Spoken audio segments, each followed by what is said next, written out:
வணக்கம், welcome to பிரியமுடன் cook with love. இன்னைக்கு நம்ம பார்க்க போகிறது பூசணிக்காய் மிட்டாய். இது எல்லாருமே கண்டிப்பாக வாங்கி சாப்பிட்ருப்பீங்க. இதை வீட்டிலேயே எப்படி சுலபமாக செய்கிறதுன்னு பார்க்கலாம். இப்போ வாங்க பிரியமுடன் சமைக்கலாம். நான் இங்கே 1/2 கிலோ வெள்ளை பூசணிக்காய் எடுத்திருக்கேன். இதை வந்து எப்படி கட் பண்ணணும்னு நான் உங்களுக்கு காட்டுறேன். கொஞ்சம் பெருசாக கட் பண்ணணும். நல்லா இந்த மாதிரி தோலெல்லாம் வந்து நல்லா அந்த க்ரீன் இல்லாத மாதிரி நல்லா எடுத்துருங்க.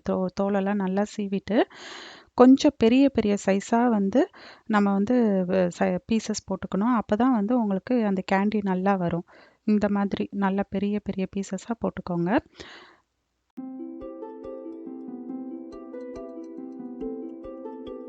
இப்போ ஒரு பெரிய மிக்சிங் பவுலில் 1 டேபிள் ஸ்பூன் அளவுக்கு சுண்ணாம்பு, நம்ம வெத்தலைக்கு போடுறோம்ல அந்த சுண்ணாம்பு தான், அந்த சுண்ணாம்பு எடுத்து நல்லா தண்ணி போட்டு அதை வந்து கரைச்சிக்கணும். நீங்கள் வந்து ஒரு சின்ன பாத்திரத்தில் கூட அதை நல்லா கை வச்சு அதை நல்லா கரைச்சி விட்டுட்டு கூட நம்ம வந்து இந்த பாத்திரத்தில் மாற்றி போட்டுக்கலாம். நாங்கள் இது ஃபஸ்ட்டு இதிலே போட்டுட்டோம், அதனால் இப்போ அதில் போட்டுட்டு கொஞ்சம் நல்லா கரைச்சி விட்டு அந்த பூசணிக்காவை நம்ம இதில் வந்து ஓவர் நைட்டு ஊற வைக்க போகிறோம். அதுக்காக அந்த பூசணிக்காய் முங்குற அளவுக்கு ஃபஸ்ட்டு இதை கரைக்கிறதுக்கு கொஞ்சமாக தண்ணி ஊற்றி கரைச்சிட்டு அப்புறம் ஒரு ஜக்கு நிறையா தண்ணி எடுத்து இதில் ஃபுல்லாக ஊற்றிக்கோங்க. ஒரு முக்கா பவுல் வர மாதிரி நல்லா ஊற்றிக்கணும்.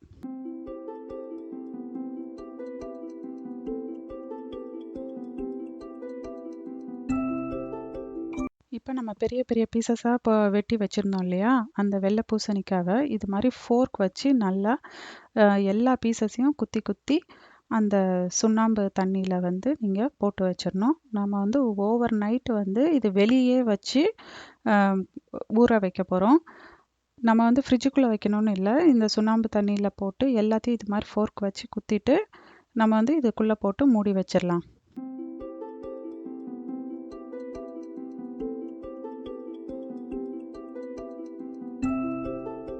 இப்போ எல்லா பீசஸையும் நம்ம அது மாதிரி ஃபோர்க் வச்சு குத்திட்டு இதுக்குள்ளே போட்டாச்சு. நல்லா முங்குற அளவுக்கு தண்ணியும் இருக்குது. இதை நல்லா ஓரளவுக்கு பரட்டி விட்டுக்கோங்க. நல்லா கலந்து விட்டுட்டு ஒரு மிக்ஸ் பண்ணிவிட்டு இப்போ நம்ம ஒரு மூடி வச்சு நல்லா மூடி வச்சுருங்க. நம்ம ஓவர் நைட்டுக்கு அப்புறம் பார்க்கலாம் நாளைக்கு. இப்போ பாருங்கள், இந்த பூசணிக்காய் எல்லாம் ஓவர் நைட் வந்து சுண்ணாம்பு தண்ணியில் நல்லா ஊறியிருக்கு. இப்போ நம்ம என்ன பண்ண போகிறோன்னா, ஒரு பீஸாக தனித்தனியாக எடுத்து நம்ம கோல்டு வாட்டரில் நல்லா தேய்ச்சி அந்த வலுவலுப்பு போகிற மாதிரி நல்லா தேய்ச்சி நம்ம வந்து கழுவி வைக்க போகிறோம் பிளேட்டில். இது மாதிரி நல்லா ஒரு பீஸும் நல்லா பச்சை தண்ணியில், சுடு தண்ணியை திறந்துடாதீங்க, பச்சை தண்ணியில் தான் கழுவணும். அப்போ தான் அந்த வலுவலுப்பு நல்லா போகும். அது மாதிரி நல்லா ஒரு பீஸாக எடுத்து கழுவி வைக்கணும்.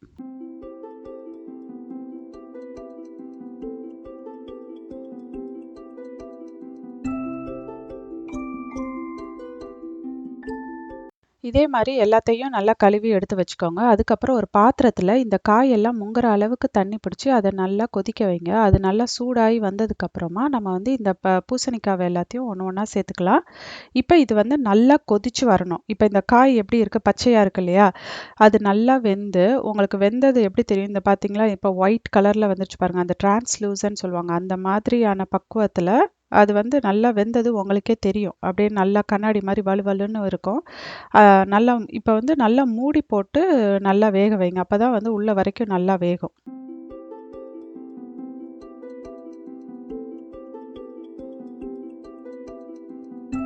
இப்போ பாருங்கள், இது நல்லா வெந்துருச்சு. இப்போ நம்ம இதை எல்லாத்தையுமே வந்து ஒரு பிளேட்டில் மாற்றி எடுத்து வச்சிடலாம். அதுக்கப்புறம் நம்ம இந்த யூஸ் பண்ணோம் இல்லையா, அதே பாத்திரத்தையே வந்து நம்ம மறுபடியும் சர்க்கரை பாகு செய்கிறதுக்கு நம்ம பயன்படுத்திக்கலாம்.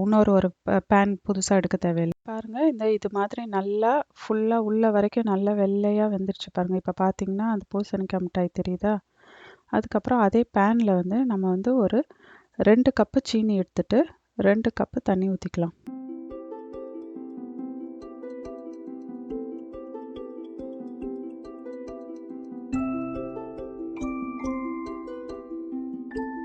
அது கூட கொஞ்சமாக குங்குமப்பூ சேர்த்துக்கலாம். அதுக்கப்புறம் ஒரு 3 இல்லது 4 ஏலக்காவையும் நல்லா தட்டி அது கூட சேர்த்துக்கலாம். இது வந்து நல்ல கன்சிஸ்டன்சி எப்படி வரணும்னா, ஒரு கம்பி பதம் சொல்லுவாங்க இல்லையா, அது வரணும்னு அவசியம் இல்லை. அதுக்கு முன்னாடி ஸ்டேஜ்லேயே கொஞ்சம் பிசுப்பாக இருக்கும். அந்த ஸ்டேஜ்லேயே நம்ம வந்து போட்டுக்கலாம். ஏன்னா சீக்கிரமாக வந்து அப்புறமா அது என்ன ஆகும்னா கிறிஸ்டலைஸ் ஆக ஆரம்பிச்சிடும். ஸோ நம்ம வந்து கொஞ்சம் முன்னாடியே கூட அதை வந்து இந்த பூசணிக்காவெல்லாம் இதோட சேர்த்துக்கலாம். இதில் வந்து ஒரு 5லேருந்து ஒரு 7 நிமிஷம் வரைக்கும் நல்லா கொதிக்க விடுங்க. நல்லா திருப்பி திருப்பி அதை வந்து அந்த சர்க்கரை பாகில் இருக்கிற சர்க்கரையெல்லாம் அது வந்து உள்ளே நல்லா உறிஞ்சிக்கும். நம்மளுக்கு இங்கே பூசணிக்காய் மிட்டாய் வந்து ஒரு மஞ்சள் கலரில் வந்திருக்கு. ஏன்னா நம்ம வந்து குங்குமப்பூ ஆட் பண்ணியிருக்கோம். அதுவும் இல்லாமல் ஆர்கானிக் சுகர் போட்டிருக்கனால அந்த கலரில் வந்திருக்கு, ஒரு பழுப்பு கலரில். இதே வந்து நீங்கள் வந்து நல்லா ஒயிட் சுகரும் அதுக்கப்புறம் குங்குமப்பூ எதுவும் சேர்க்காம போட்டிங்கன்னா நல்லா வெள்ளையாக, இப்போ இந்த பூசணிக்காய் மிட்டாய் நல்லா வெள்ளையாக நம்மளுக்கு கடையில் வாங்கும்போது எப்படி இருக்குமோ அது மாதிரி கிடைக்கும். இங்கே வந்து நம்ம வீட்டிலேயே செய்கிறனால இதுவும் டேஸ்ட்டு ரொம்ப அதே மாதிரி தான் இருந்தது. டேஸ்ட் வந்து ஒரு டிஃப்ரெண்ட்டும் இல்லை. அதே மாதிரி நல்லா சூப்பராக இருந்துச்சு. நல்லா கரிச்சு கரிச்சுன்னு உள்ள டேஸ்ட்டு செம்மையாக இருந்தது. இப்போ இது வந்து நல்லா வெந்தோடனே நம்ம திருப்பி பார்க்கலாம். இப்போ பாருங்கள், ஒரு 7 நிமிஷம் கிட்ட ஆயிடுச்சு. நான் வந்து இது எல்லாத்தையும் ஒரு ஒரு பீஸாக வந்து நம்ம திருப்பி திருப்பி போட்டுக்கலாம். அது வந்து எவ்வளோ தூரத்துக்கு அதால் சர்க்கரை உரிய முடியுமோ அது உள்ளே உறிஞ்சிக்கும். நம்ம வந்து வெளியே வந்து இன்னும் இதை இப்போ எடுத்துடலாம். நம்ம எல்லாத்தையும் எடுத்துடலாம். இப்போ நம்ம வந்து இதை வந்து எடுத்து ஒரு ஒரு அலுமினியம் ட்ரேயில் வந்து நான் வந்து இங்கே வந்து ஒரு பட்டர் பேப்பர் விரித்து அதில் வந்து ஒன்று ஒன்றா தனித்தனியாக பீஸ் எடுக்கிறேன். நீங்கள் வந்து முடிஞ்ச வரைக்கும் அந்த சர்க்கரை பாகு அதில் ஒட்டாமல் எடுங்க.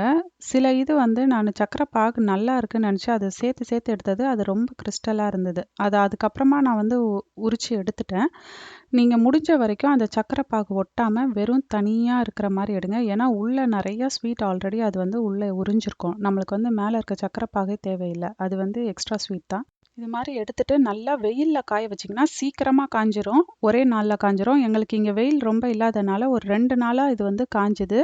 இந்த ஸ்வீட்டெல்லாம் எடுத்தோடனே இந்த சர்க்கரை பாகு இதில் கொஞ்சம் நிறையா இருந்துச்சு. அதுக்கப்புறம் இந்த ஸ்வீட்டில் இருந்து கொஞ்சம் ஒட்டின சர்க்கரை பாகெல்லாம் எடுத்து போட்டு உருக்கி கொஞ்சம் ரவையை வறுத்து போட்டு இது மாதிரி வந்து ஒரு ரவா லட்டு வந்து கொஞ்சம் செஞ்சு எடுத்து வச்சுக்கிட்டோம். இது வந்து நாங்கள் சும்மா திடீர்னு யோசனை சர்க்கரை பாகு வேஸ்ட்டாக போகுதுன்னு சொல்லிட்டு ரவையை போட்டு எடுத்து வச்சோம். இதுவும் ரொம்ப நல்ல டேஸ்ட்டாக இருந்தது. அவ்வளோதான், சுலபமாக நம்ம வந்து இப்போ பூசணிக்காய் மிட்டாய் வீட்லேயே செஞ்சாச்சு. நல்லா காய வச்சு எடுத்து வச்சாச்சு. நல்லா செம்மையாக நம்ம கடையில் வாங்கினா எப்படி டேஸ்ட் இருக்குமோ அதே மாதிரி ரொம்ப சூப்பராக வந்தது. நீங்களும் கண்டிப்பாக இதை ட்ரை பண்ணி செஞ்சு பாருங்கள். செஞ்சு பார்த்துட்டு உங்களுடைய கமெண்ட்ஸ் எல்லாம் எனக்கு ஃபீட்பேக் பண்ணுங்கள். இப்போ நம்ம செஞ்சதை வாங்க பிரியமுடன் சுவைக்கலாம்.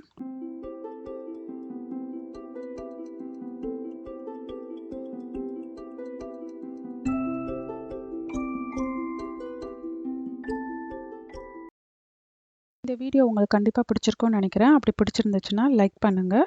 என்னோட சேனலுக்கு சப்ஸ்கிரைப் பண்ணுங்கள். உங்கள் ஃப்ரெண்ட்ஸ்க்கும் இதை வந்து ஷேர் பண்ணுங்கள். நன்றி, வணக்கம். தேங்க்ஸ் ஃபார் வாட்சிங்.